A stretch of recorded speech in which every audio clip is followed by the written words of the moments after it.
인도에 살던 당시 45살 굴루무르티. 그는 전역 전에 육군 부소대장이었고 전역 후에는 국방연구개발기관에서 보안요원으로 근무했습니다. 그는 아내 마드아비와 결혼한 지 13년이 됐고 두 사람 사이엔 아들과 딸이 한 명씩 있었죠. 아내 마드아비는 직업이 없었어요. 가정주부로 집에서 아이들을 돌보는데 전념했습니다. 2020년 굴루무르티는 가족과 함께 하이데라바드라는 지역으로 이사, 사건이 발생한 2층짜리 주택을 임대해 살았습니다. 신혼 초기에 굴루무르티는 시간이 날 때마다 아내에게 전화를 걸었어요. 이런 모습에 많은 여자들이 부러움을 느꼈죠. 아유, 네 남편 아주 그냥 시시때때로 너 보고 싶어 죽겠나 보다야. 전화통에 불나. 내 남편은 내가 죽었는지 살았는지 관심도 없어요. 맨날 와서 밥만 먹고 그냥 나가고. 이 남편은 바깥 일로 바빴어요. 그래서 남편이 돈을 벌어온다면 그 외 모든 일은 아내가 해야 했습니다. 이렇게 되면서 오는 갈등이 있어요. 입장이 서로 다르니까. 넌 집에 하루 종일 있으면서 뭔 전화를 이렇게 안 받냐? 아니, 내가 집에서 놀아? 나 집에서 바빠. 집에서 뭐가 바빠 네가. 이렇게 이해를 서로 못해서 자주 다투곤 했죠. 서로 이해를 끝까지 못하니 시간이 지나면 지날수록 골만 깊어지는 거예요. 이 아내 마드아비는 때때로 너무 화가 나 남편의 목소리도 얼굴도 꼴 보기 싫었어요. 내가 무슨 집에서 팽팽 노는 줄 아나 봐. 그래서 화가 나 일부러 남편의 전화를 받지 않은 적도 많았습니다. 그럴 때마다 이 남편 굴루무르티 오만 생각이 들면서 오해가 더 쌓이기 시작하는 거예요. 이 여자 왜 이렇게 전화를 안 받아? 난 지금 힘들게 밖에서 가족 부양하겠다고 쎄빠지게 돈 벌고 있는데 이 기집애 이거는 집에 남자 들여가지고 둘이 놀아나고 있는 거 아니야? 남자 만나고 노느라 전화 안 받는 거 아니야? 이런 온갖 의심과 오해는 부부의 결혼 생활을 더욱 빠르게 악화시켰습니다. 아내 마드아비는요, 숨이 막혔어요. 결혼 생활 지옥이었습니다. 이걸 누구한테 하소연하겠어요? 친구? 아니, 친구는 내 얼굴에 침뱉기 아닙니까? 그녀는요, 자기 엄마한테 매일같이 전화를 걸어 하소연했어요. 뿐만 아닌 부부가 심하게 다툴 때마다 마드아비는 친정으로 돌아가 한동안 머물곤 했습니다. 이렇게 되니 양가 부모님들과 이 부부의 사이도 안 좋은 거예요.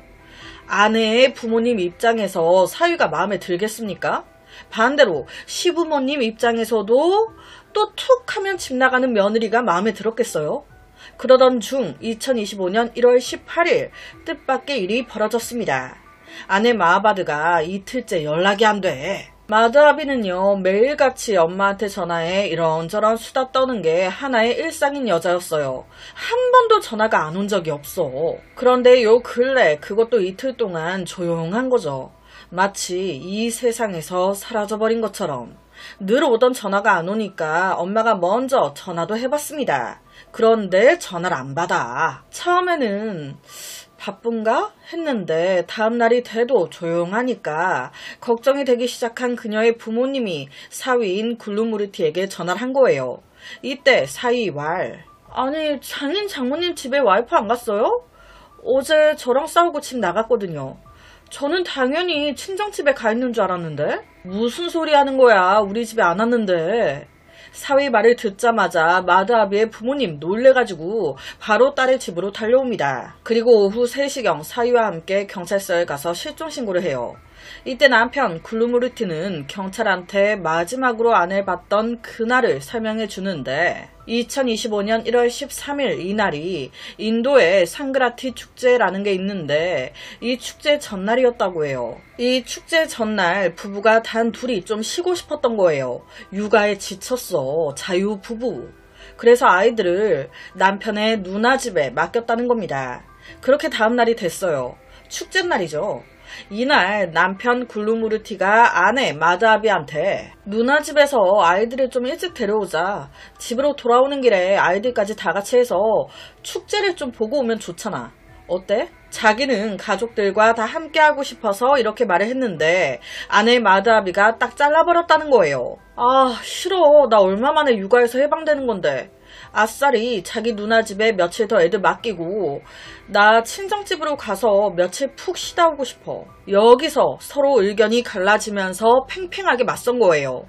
죽어도 아이들은 안 데리고 오고 오히려 친정집에 가서 쉬고 오겠대. 하지만 남편은 죽어도 그건 안 된대. 아이들과 나와 같이 있어야지. 이 문제로 크게 다툰 끝에 아내 마드아비가 열을 확 내면서 집을 나가버렸다는 거예요. 솔직히 이때 남편도 화나죠. 가족이 함께 하자는 게 잘못된 거야? 꼭 지 마음대로 다 하려고 진짜. 이때 너무 열받아 집 나간 아내를 자기도 찾으러 가지 않았다는 거예요. 오히려 밤이 되자 자기가 혼자 누나 집으로 가 아이들을 데리고 왔다고. 아이들은 당연히 집에 왔는데 엄마가 없으니까 엄마 어디 갔냐 찾기 시작했어요. 이때 자기가 아이들이 걱정할까봐 엄마 오늘 친구 집에 가서 자고 온대. 남편 굴루무르티 말로는 어차피 애엄마잖아요. 아이들이 집에 있는데 지가 뭐 멀리 가봤자고 결국 집에 돌아오게 돼 있다 라고 생각해서 크게 걱정하지 않았다는 거예요. 그렇게 다음날 아침이 됐어요. 괜히 좀 그래서 아내한테 전화를 했죠. 그런데 안 받네. 이때도 이상하게 생각하지 않았습니다. 왜냐? 아내가 내 전화 안 받는 게 한두 번이 아니었으니까. 늘상 이 여자는 지 화나면 내 전화 안 받는 여자니까. 그래서 에이씨 그냥 무시하고 출근한 거예요. 내심 그는 아내가 늦어도 자신이 퇴근하기 전에는 집에 돌아올 거라고 생각했어요. 하지만 퇴근하고 왔는데도 집에 없어. 전화했더니 여전히 또 전화를 안 받아. 그 순간 조금 뭐지? 이상함에 친척들에게 연락을 해봐야겠다. 전화기를 딱 들었는데 기가 막힌 타이밍 장모님한테 전화가 딱. 우리 딸 어제 오늘 연락이 안 되는데 어디 갔어? 자, 여기까지가 남편 굴루무르티의 진술입니다. 이 사건 겉으로 보기엔 단순한 실종 사건처럼 보였지만 조사가 시작되자마자 경찰은 진실이 눈에 보이는 것보다 훨씬 더 복잡하구나 이상함을 캐치합니다. 이 남편의 진술과 현장 상황이 맞지 않는 게 많아. 우선 이 아내 정말 싸우다 열받아서 집을 나간 걸까요? 그렇다면 왜 CCTV엔 그녀가 나가는 모습이 없는 걸까요? 1월 16일 이후로 어떤 이웃도 이 아내 마드아비를 본 사람이 없습니다. 가장 놀라운 점은 이웃들 모두 이 아내가 실종된 사실조차 몰랐다는 거예요. 사건이 일어난 이때가 축제, 명절 기간이었어요. 그래서 그 마을에 사는 사람들이 거의 고향으로 내려가 집이 많이 비어 있었고요. 그리고 원체 이 가족 자체가 이웃들과 교류를 거의 안 하고 지냈대요. 어느 정도였냐? 이 굴루무르티 자식들이 있었잖아요. 자기 자식들한테 이웃 아이들과 놀지 말라고, 어울리지 말라고 신신당부를 했을 정도. 그러니까 번화한 동네 속에서 굴루무르티 가족은 은둔자처럼 살아가고 있었던 거예요. 굴루무르티 집 맞은편에 CCTV가 있었습니다. 거기에 이제 마드아비가 실종되기 전후의 상황이 정확히 촬영되어 있었어요. 2025년 1월 15일 밤 10시 40분경 화면에 이 남편과 아내가 함께 집으로 돌아오는 모습이 또렷하게 찍혔습니다. 하지만 그 이후의 모든 기록에서 이 아내 마드아비가 집을 다시 나서는 장면은 없었어요. 오히려 다음날 1월 16일 이 남편이 혼자서 양동이 하나 들고 집을 나왔다가 들어갔다가. 이 CCTV는 아내 마드아비 집에 들어간 건 맞다. 하지만 나온 적은 없어. 이 남편 새끼가 거짓말하고 있는 거야 라고 말해주고 있죠. 한 사람이 자기 집에서 갑자기 사라진다는 게 과연 가능할까요? 가능하다면 어떤 경우일 때일까?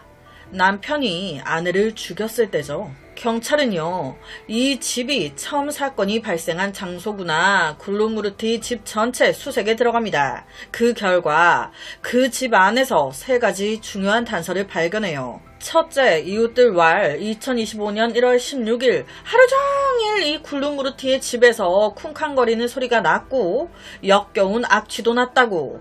둘째, 경찰은 그의 집에서 약간의 혈흔이 튄 자국을 발견했습니다. 마지막으로 셋째, 아내 마드아비의 핸드폰이 집 안에서 발견돼요.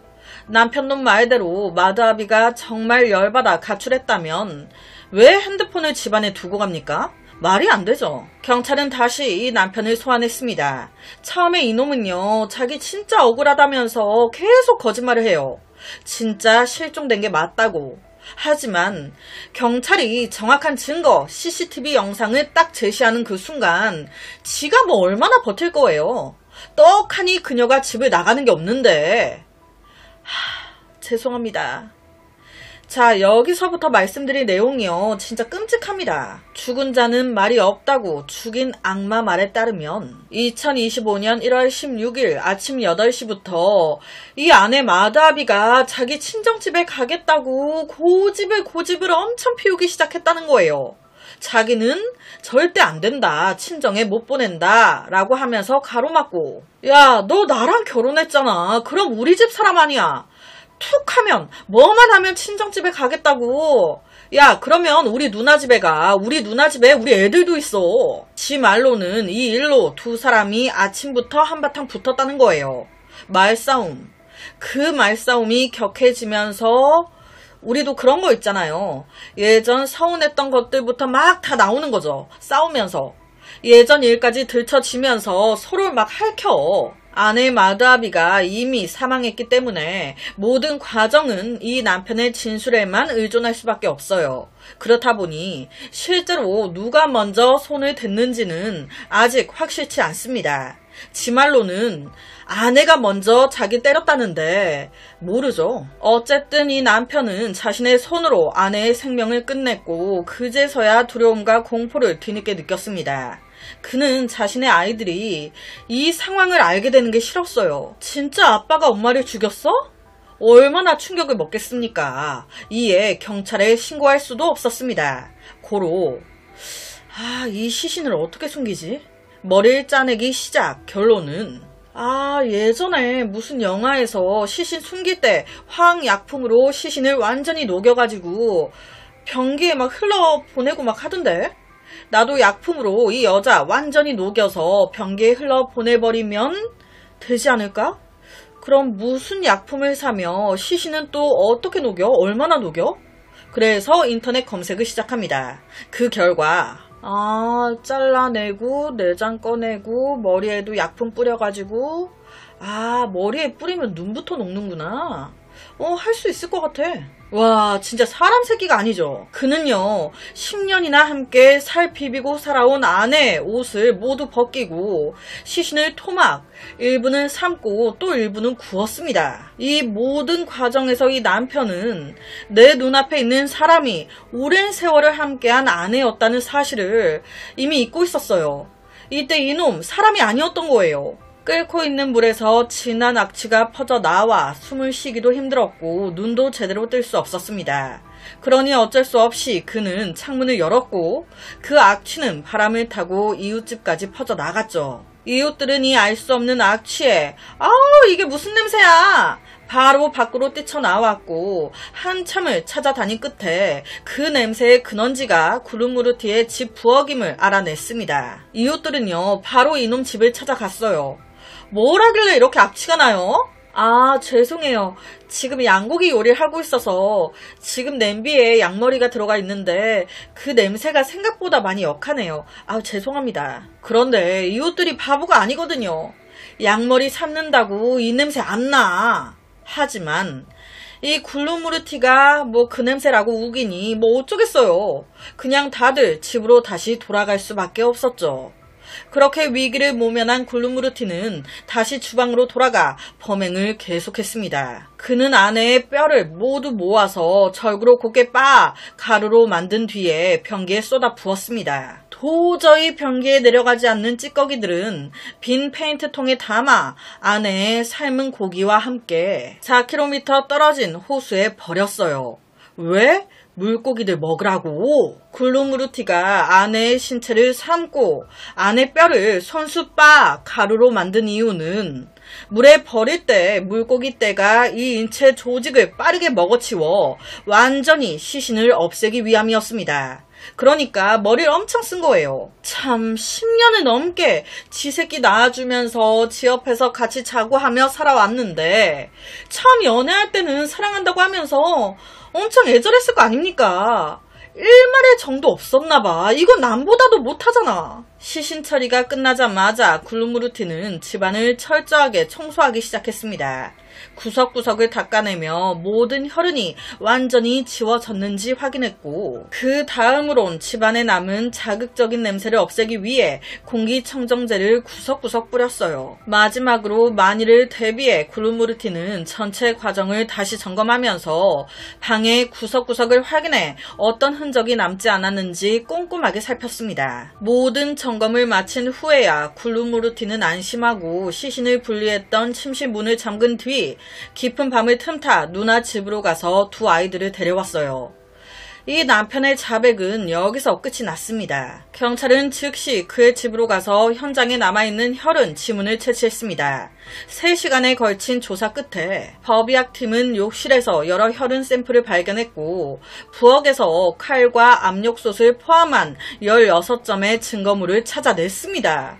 이 모든 증거들은 실험실로 보내져 감정에 들어갔어요. 동시에 경찰 특별수사팀은 이놈이 뼈와 삶은 고기를 버렸다는 그 강에서 며칠 동안 수색과 인양 작업을 벌였습니다. 조금이라도 이 아내 마드하비의 시신 잔해를 건져 보려고 하지만 끝내 아무것도 발견하지 못해요. 산산조각난 살점과 뼈조각마저도 물고기들이 모두 먹어치운 듯 했습니다. 며칠 후 이 남편은 살인 혐의로 체포됩니다. 여러분, 여기까지 들으셨을 때 얼핏 들으면 충동적인 우발적인 범죄 같아요. 둘이 싸우다가 욱해서 죽인. 하지만 경찰은요, 아니, 이거 100% 사전에 치밀하게 계획된 계획 범죄라고 봤습니다. 이놈 축제, 명절 전에 이미 모든 살인 계획을 다 세워뒀어. 명절 때 이웃들이 거의 다 고향에 내려가지. 그때 죽이자. 그렇다면 여기서 또 하나 궁금한 점이 생겨요. 왜? 왜 죽인 걸까요? 정말 그냥 친정에 간다고 해서? 아님 의처증 같은 게 있었나? 이 사건이 2025년 1월 달에 발생했어요. 이 살인 동기에 대해서 경찰 아직까지 조사 중입니다. 일부 언론 보도에 따르면 이 남편 굴루무르티가 아내 마드아비의 친구와 그렇고 그런 사이였던 거예요. 불륜. 몰래 그러고 지내다가 이 아내 마드아비가 이걸 알게 된 거지. 얼마나 배신감이 듭니까? 그러면서 이 부부 사이가 깨지기 시작했다는 거예요. 아내 마드아비 입장에선 이 남편 꼴도 보기 싫죠. 그러니까 자꾸 이제 친정 간다고 한 거였고, 이 남편 새끼가 아내를 살해한 거 전적으로 새로운 여자와 남은 생을 함께하기 위해서. 그런데 이렇다 하기에는 또 이해가 안 되는 게, 이혼하면 되지 않나? 그런데 또 인도는 우리나라와 다르잖아요. 아이들도 있었고, 이 아내 마드아비가 이혼은 싫다고 했을 수도 있고, 이 부분은 정확하진 않습니다. 언론에서 추정을 한 거예요. 여기서 참 열받고 답답한 게요. DNA 대조 결과는 아직 나오지 않았고, 피해자가 아내 마드아비라는 명확한 증거 또한 아직 찾지 못했습니다. 설령 DNA가 아내 마드아비라고 나와도, 마드아비가 죽은 걸로 확정이 돼도 그 죽인 사람이 이 남편 새끼가 맞는지를 또 입증해야 하는데, 시신이 없는 상황에서 경찰이 굴루무르티의 죄를 확정할 수 있을지, 그게 불확실하다고. 인도에서는 시신이 없으면 범인을 유죄로 입증하기가 매우 어렵대요. 그래서 이놈이 시신을 어떻게든 없애버리려고 했던 거거든요. 현재 이 남편 썩을 새끼는 법정에서 직접 변론하겠다고 강하게 주장하고 있는데, 어차피 아내 마드아비의 시신이 이미 훼손돼 없는 만큼 그는 법의 이 허점을 파고들어 교묘하게 무죄를 주장할 것이라 예상이 됩니다. 이게 열받는 거거든요. 그런데 이제 자백만으로는, 아니 근데 이게 무죄냐고요. 똑같이 죽여야지. 현재 이 사건은 재판이 진행 중이라 결론 난 게 없습니다. 제발 죄 지은 자 죄값을 톡톡히 받았으면 좋겠습니다. 오늘 제가 준비한 사건은 여기까지입니다. 어떻게 들으셨나요? 매일 저녁 10시 25분 모미지 업로드, 구독과 좋아요, 그리고 새로운 영상이 업로드 될 때마다 띠링띠링 알려주는 알람 설정까지 한 번씩 부탁드립니다. 내일 저녁 또 다른 사건으로 찾아뵙겠습니다. 내일 봬요. 더운데 더위 조심하세요.